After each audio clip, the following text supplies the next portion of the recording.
켈러의 내가 만든 신이라는 책에 은혜 없는 복음은 가짜 하나님을 만든다 라는 챕터의 글을 읽어드리겠습니다. 교리나 은사가 하나님 자리를 탐할 때 우상이란 하나님만이 주실 수 있는 것을 얻고자 우리가 의지하는 대상입니다. 교리적 진리가 거짓 신의 지위로 격상되면 종교 공동체 안에도 우상 숭배가 널리 퍼집니다. 하나님 앞에서의 신분을 그분과 은혜에 의존하기보다 교리의 정확성에 의존하면 그렇게 됩니다. 이는 미묘하지만 치명적인 과오입니다. 이런 형태의 자기 정당화에 빠진 사람의 징후는 잠언이 말하는 거만한 자가 된다는 것입니다. 거만한 자는 상대를 관대히 대하기보다 늘 경멸하고 멸시합니다. 자신을 은혜로 구원받은 죄인으로 보지 않는다는 증거입니다. 오히려 그는 자기 견해가 옳다고 믿어 우월감에 빠집니다. 오늘 우리가 함께 나눌 말씀은 에스라 9장 1절부터 7절 말씀입니다.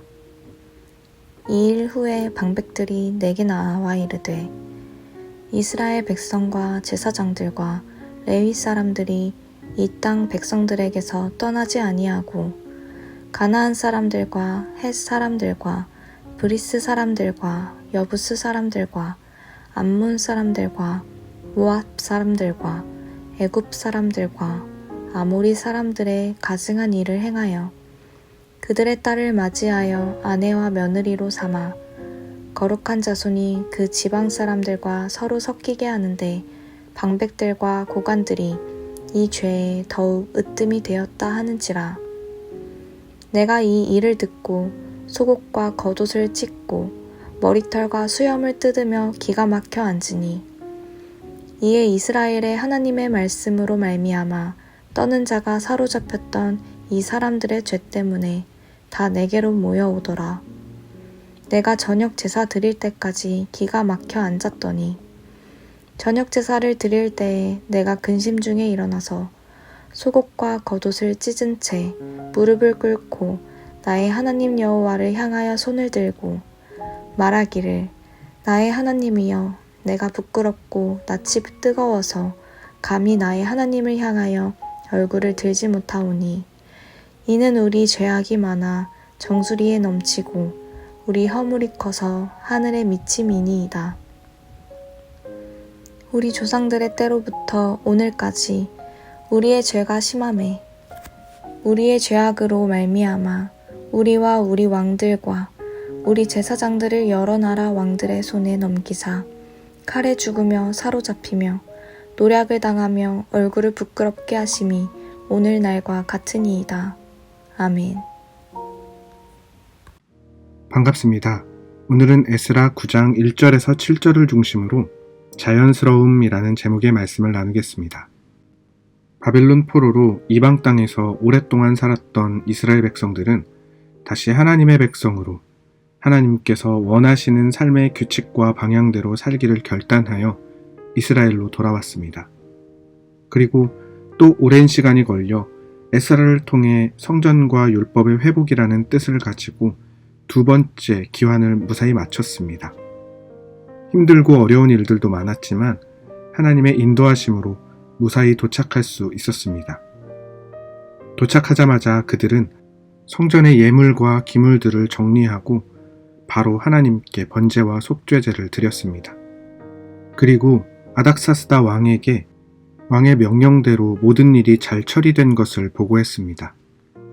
모든 귀환의 여정은 이렇게 좋은 분위기로 마무리되는 것 같았지만 문제의 끝은 새로운 문제의 시작이었습니다. 1절, 2절입니다. 이 일 후에 방백들이 내게 나와 이르되 이스라엘 백성과 제사장들과 레위 사람들이 이 땅 백성들에게서 떠나지 아니하고 가나안 사람들과 헷 사람들과 브리스 사람들과 여부스 사람들과 암몬 사람들과 모압 사람들과 애굽 사람들과 아모리 사람들의 가증한 일을 행하여 그들의 딸을 맞이하여 아내와 며느리로 삼아 거룩한 자손이 그 지방 사람들과 서로 섞이게 하는데 방백들과 고관들이 이 죄에 더욱 으뜸이 되었다 하는지라. 그들이 이스라엘로 향한 이유는 성전과 율법의 회복이었습니다. 새로운 기회를 찾아 더 잘 살아보겠다는 이유도 아니었고 바사 제국이 핍박을 해서 피신을 한 것도 아니었습니다. 더 좋아지려는 이유가 아니라 자기 것들을 포기하고 하나님의 백성으로 살아보려고 했던 믿음의 결정이었습니다. 그런데 도착해서 보니 그들의 기대와 결단과는 완전히 다른 모습을 보게 된 것입니다. 제사장들과 레위인들이 같은 유대민족끼리 결혼한 것이 아니라 이방민족들과 결혼한 것을 보게 된 것입니다. 성경은 이를 섞였다라고 표현합니다. 혼합 결혼은 지금 생각하는 국제결혼 같은 의미가 아닙니다. 신명기 7장 3절 4절을 보면 이방 결혼은 하나님께서 분명히 금지한 일이었습니다. 또 그들과 혼인하지도 말지니 내 딸을 그들의 아들에게 주지 말 것이요 그들의 딸도 내 며느리로 삼지 말 것은 그가 내 아들을 유혹하여 그가 여호와를 떠나고 다른 신들을 섬기게 하므로 여호와께서 너희에게 진노하사 갑자기 너희를 멸하실 것임이니라.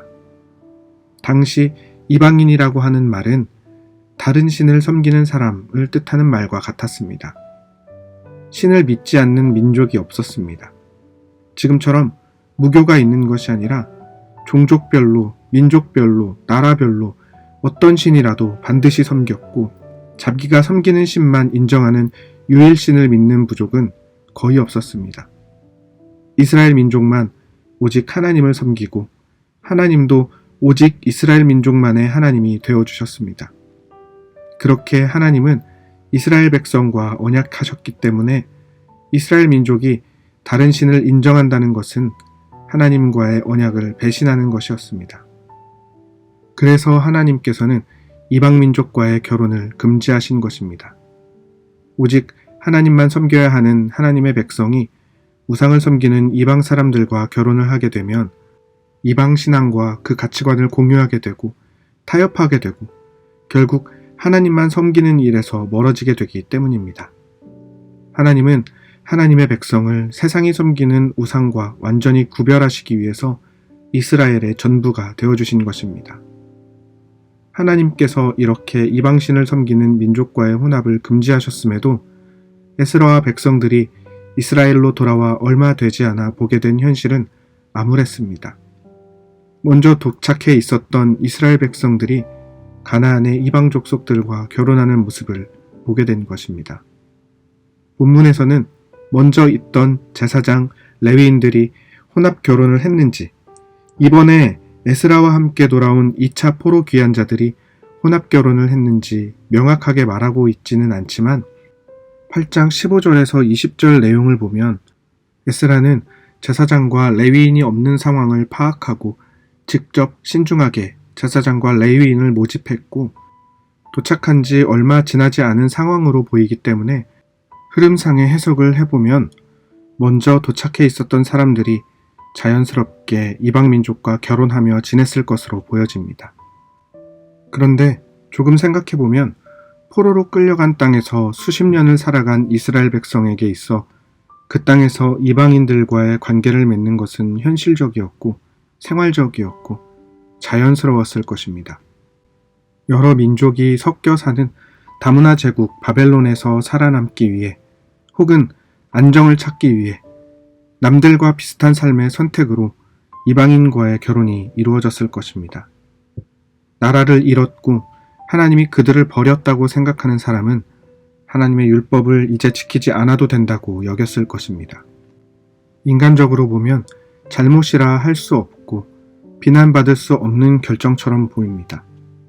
그렇게 타국에서 오랜 시간 살아오던 사람들은 자연스럽게 세상에 살아가는 방법대로 살아갔고 고향으로 돌아왔지만 그 자연스러운 습관과 생활 방식은 그들에게 전혀 거리끼는 것이 아니었을 것입니다.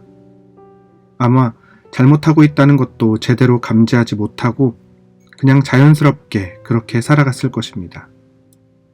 그런데 이게 함정입니다. 자연스러움의 함정은 별다른 문제의식을 못 느낀다는 것에 위험이 있습니다. 자연스럽다는 말은 상당히 긍정적인 의미로 여깁니다. 자연스럽게 흘러가는 대로 순리에 따라, 억지가 아닌 이런 말들은 상당히 부드럽고 매너 있고 착한 이미지가 떠오릅니다. 하지만 우리 본성이 어떤지를 알면 우리가 말하는 자연스러움은 하나님 보시기에 어떤지를 금방 알 수 있습니다. 우리의 본성은 언제나 타락의 방향으로 기울어져 있어서 의식하지 않고 노력하지 않으면 자연스럽게 기울어져 있는 방향으로 향하기 쉽습니다. 이 말은 우리가 죄의 본성을 가지고 있다는 의미이고 죄의 지배 아래 있다는 것입니다. 그래서 죄에 익숙하고 죄의 영향 아래 있는 것이 자연스럽게 느낄 수 있습니다. 우리가 자연스럽다고 여기는 생각이나 판단, 생활 방식, 감정이 실제로는 세상의 가치관에 따르는 자연스러움일 때가 많다는 것입니다. 에스라는 세상의 자연스러움 속에 속한 모습을 보면서 한탄합니다. 6절 7절입니다. 말하기를 나의 하나님이여 내가 부끄럽고 낯이 뜨거워서 감히 나의 하나님을 향하여 얼굴을 들지 못하오니 이는 우리 죄악이 많아 정수리에 넘치고 우리 허물이 커서 하늘에 미침이나이다. 우리 조상들의 때로부터 오늘까지 우리의 죄가 심하매 우리의 죄악으로 말미암아 우리와 우리 왕들과 우리 제사장들을 여러 나라 왕들의 손에 넘기사 칼에 죽으며 사로잡히며 노략을 당하며 얼굴을 부끄럽게 하심이 오늘날과 같으니이다. 에스라는 하나님 앞에서 부끄럽고 낯이 뜨거워 얼굴을 들지 못하겠다고 말합니다. 세상의 자연스러움에 익숙해진 제사장들과 레위인들을 보면서 에스라는 불편함과 분노를 느낍니다. 세상의 관점으로 보면 하나님의 사람으로 사는 것은 상당히 불편한 일입니다. 세상의 흐름을 거슬러 올라가야 하는 것이고 저항을 몸으로, 삶으로 받아내야 하는 일이기 때문입니다. 세상이 자연스러웠던 삶에서 돌이켜 하나님의 사람으로 사는 삶이 자연스러워지고 세상의 방법이 불편해질 때까지 우리는 그 싸움을 싸워가야 하는 자들입니다. 자연스럽다는 것은 불편함이 없다는 뜻입니다. 걸리적거리는 것 없이 매끄럽다는 의미이고 몸과 마음이 편안하다는 뜻입니다. 세상의 법칙이 자연스럽다면 세상에 속한 사람이란 뜻입니다. 물질이나 영향력이나 가치나 인권 같은 것들까지 모두 세상에서는 자연스럽고 멋있어 보이는 시도들이지만 결국 이런 것들을 최고의 가치로 여기는 것은 하나님 없이 살아보려고 하는 모든 시도들일 뿐입니다. 하나님 없이 살아보려고 하는 모든 시도들은 결국 우리를 살리지 못합니다. 지금 자연스러워 보일지 몰라도 그 끝은 결국 죽음입니다. 그 자연스러움이 우리를 살릴 수 없다는 것입니다. 우리는 스스로 우리를 진짜 자연스러움으로 이끌어갈 능력이 없는 자들이기 때문입니다. 이것만 보면 소망은 없습니다. 하지만 하나님은 우리에게 하나님 안에서의 자연스러움을 가르치시고 누릴 수 있도록 우리를 세상의 불편함으로 이끄실 것입니다. 그곳에서 하나님을 바라보게 하시고 하나님과의 동행이 자연스러운 자들로 우리를 만들어 가실 것입니다. 사랑하는 성도 여러분, 하나님과의 동행하는 것은 불편합니다. 그러나 그 불편함은 우리를 더 존귀한 자들로, 영광스러운 자들로 만들어 갈 것입니다. 막상 눈앞에 달콤해 보이는 세상의 자연스러움은 편안하겠지만 그것이 우리를 살릴 수 없다는 것을 기억하기를 바랍니다. 하나님의 이끄심을 따라 어떤 불편함의 자리에서도 하나님의 완전하심을 고백할 수 있는 우리 모두이시기를 바랍니다. 기도하겠습니다. 하나님, 우리의 자연스러운 생각과 선택이 하나님의 뜻의 방향에 반대일 때가 많았습니다. 우리 안에 평안함을 찾으려는 욕심에서 벗어나게 하여 주시고 하나님과의 동행함으로 하나님께서 주시는 그 은혜로 만족하는 자들 되게 하여 주시옵소서. 우리의 유일한 소망이신 예수님의 이름으로 기도드립니다. 아멘. 하나님께서 오늘 하루를 허락하셨습니다. 믿음으로 주님께 나아가며 어떤 불편한 자리로도 나아갈 수 있는 담대한 날이시기를 바랍니다.